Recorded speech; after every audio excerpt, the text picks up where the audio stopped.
Today we have the 2011 Mercedes-Benz SLK Convertible. This vehicle has done just under 70,000 miles.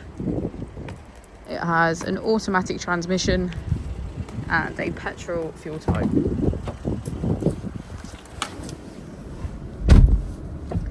To the left of our steering wheel, we have cruise control as a feature, and on the right we have voice control and automatic headlights. Moving on to our screen, we can access radio, navigation and smartphone integration. Just below we have our AC with heated seats on either side.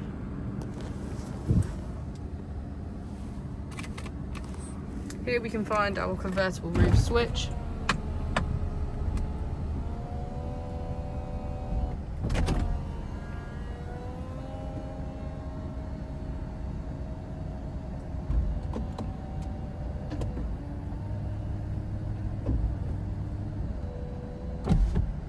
And get a good view of our red leather seats.